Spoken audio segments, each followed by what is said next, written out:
Hello everyone, hope you're doing well. My name is Alina and I am making the video for the Sleep Coach School channel on the topic of trips, vacations, sleeping in a different environment, which is one of the most common questions people have during summertime. It's understandable that we might face with a situation at some point on our recovery journey when we are about to make certain plans, whether we are going for a business trip or maybe we are going with a family somewhere, or maybe someone stays over our place. But the key component here is that our sleep environment changes.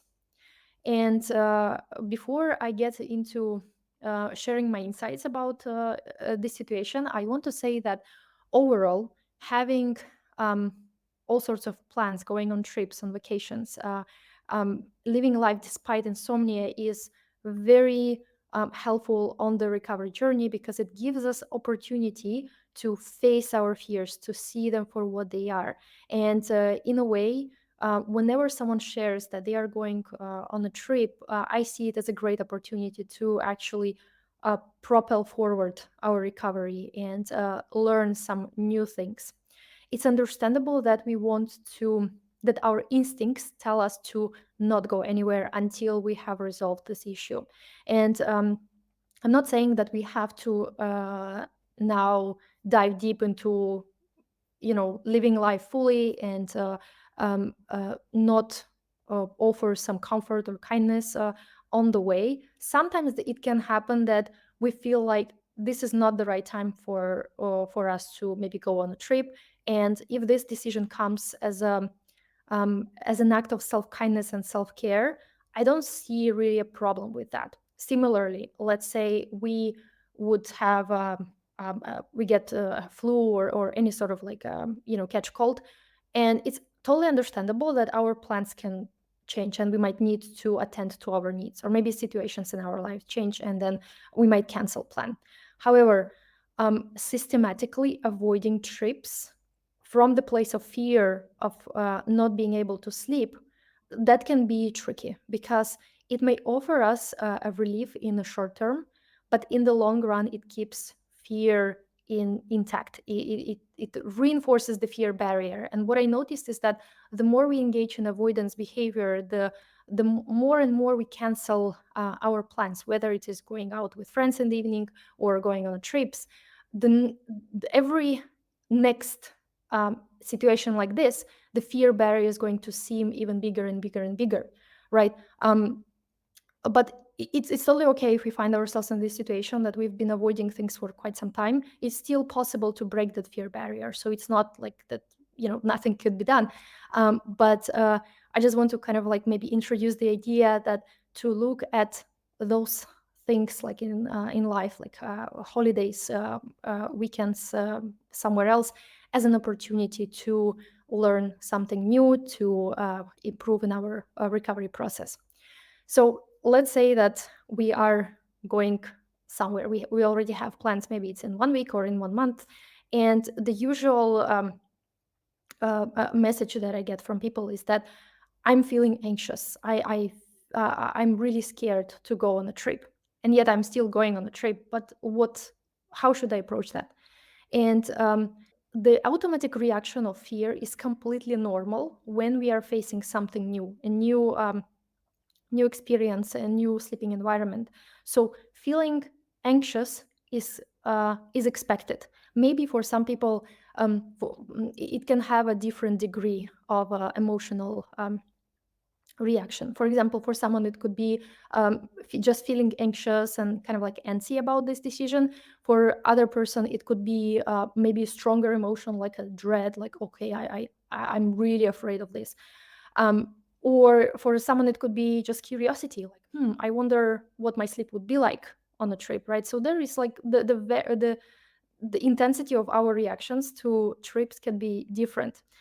But the first insight that I want to introduce you to about this situation is that it helps to give ourselves permission to feel anxious before the trip. The truth is that this reaction that we are having towards future plans is completely automatic.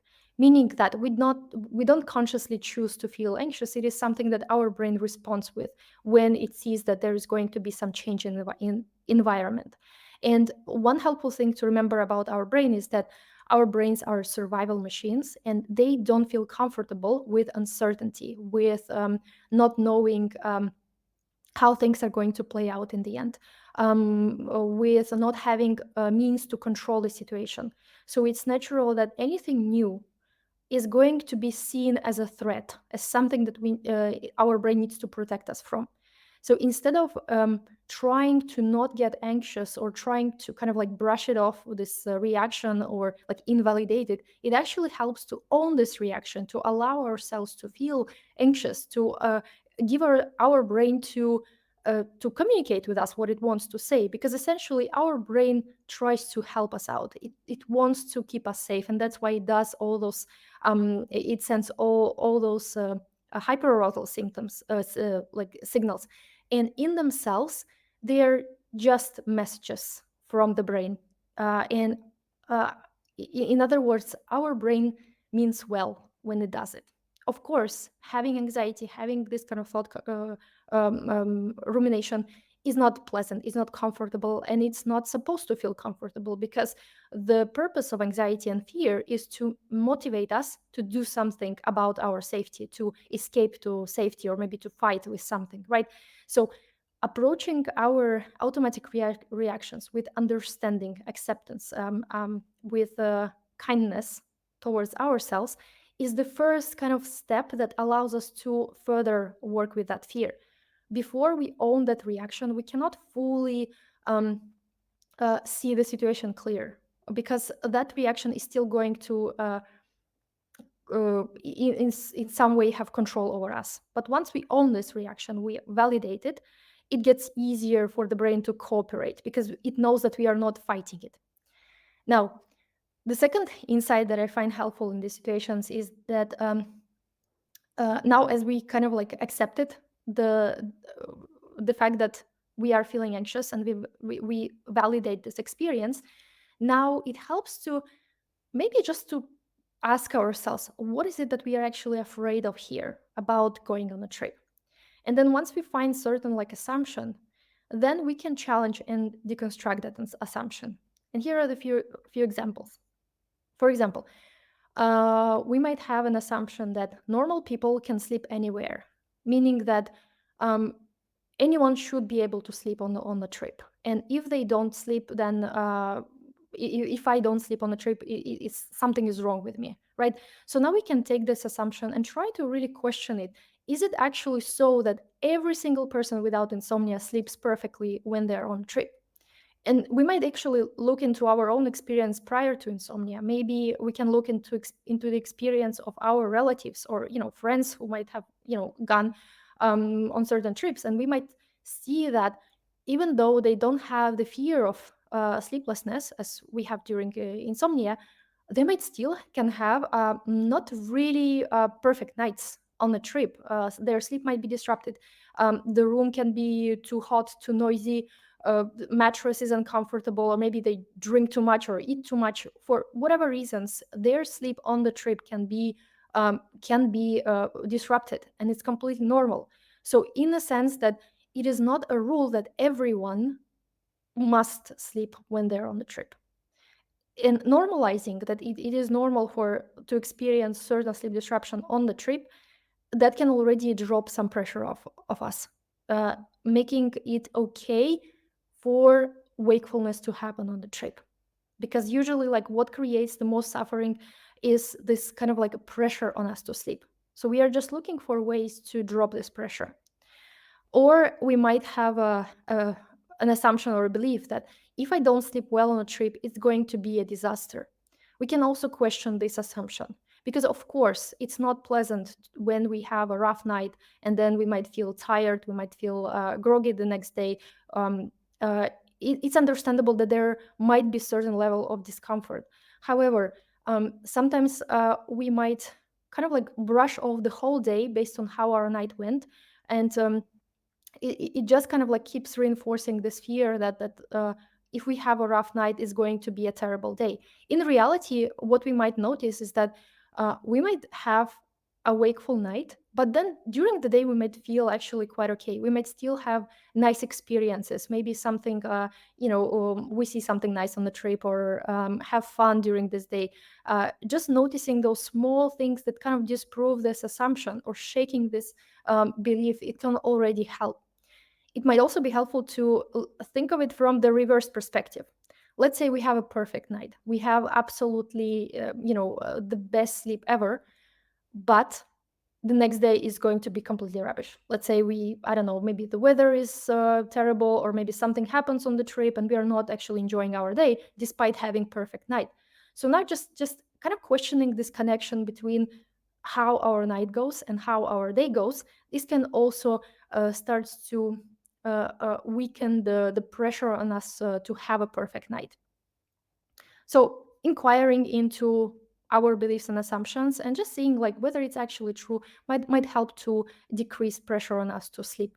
The next insight is more like an observation, that no one really knows how they are going to sleep on a trip, and even the best sleepers ever, no one knows. No one can predict exactly what their nights are going to look like. The truth is, yes, sleep may be disrupted. There is no way to prevent that, or kind of like shield ourselves from this possibility. But it's also helpful to acknowledge that it doesn't have to actually be that bad as we imagine.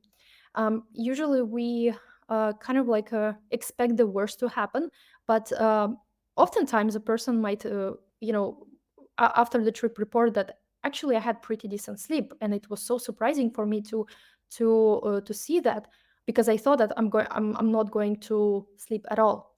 And the way I interpret this interesting paradoxical experience is that when we normalize for ourselves the any sleep disruption that might occur, it actually creates a more nicer soil for sleep to happen because we are more at peace with whatever happens.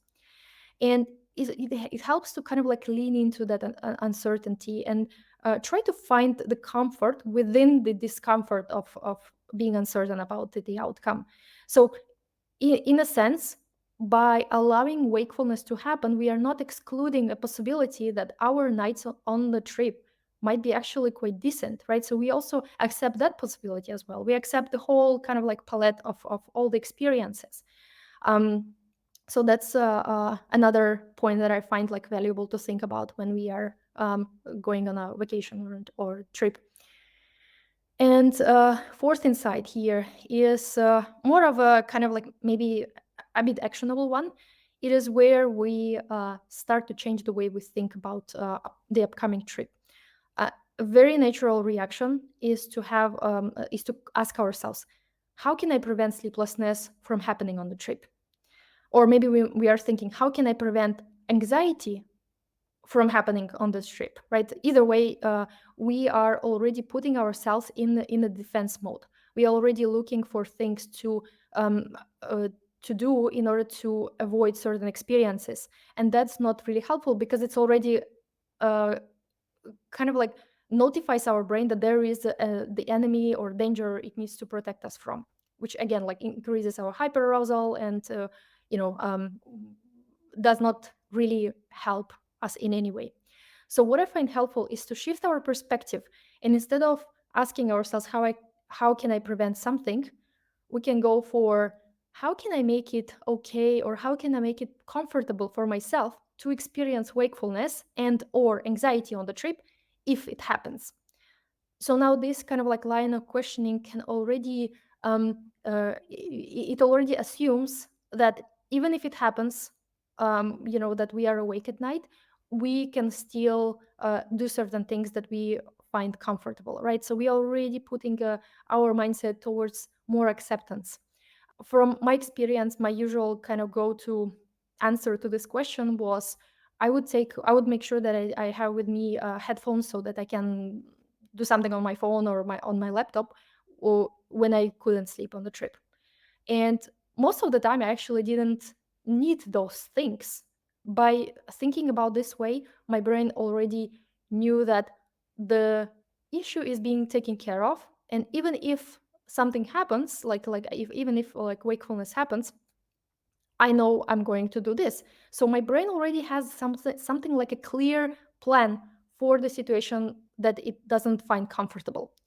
I would say that it is this kind of like a fog of mystery. That's what also adds pressure on us, because we don't really know whether it's going to be good night or a bad night, or how we are going to feel there. But if we already kind of like prepare ourselves how we are going to respond when certain scenario unfolds, that already gives our brain some sort of like sense of direction, sense of at least a little bit of certainty.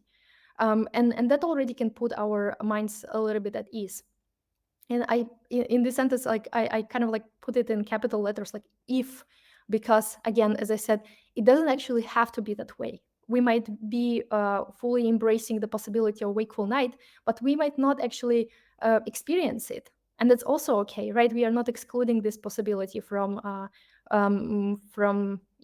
trip.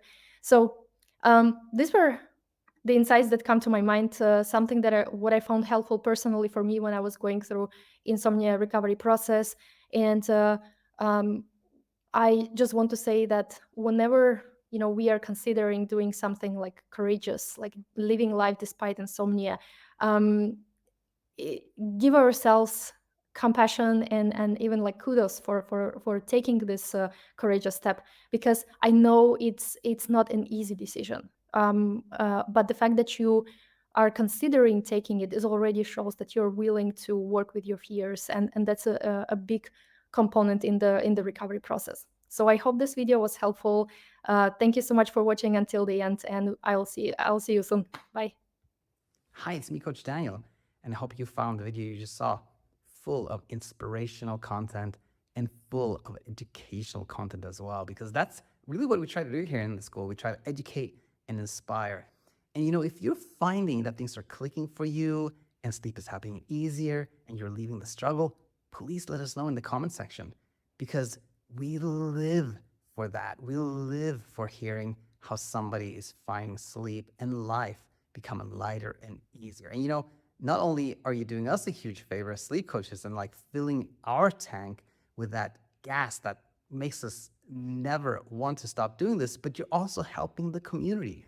You're helping by inspiring other people, and by commenting, you're telling YouTube that this was interesting, and YouTube feeds our content to more people so that they can discover our teachings and things get easier for them. So again, if you found things getting easier for you, please let us know in the comment section. We can't wait to hear from you.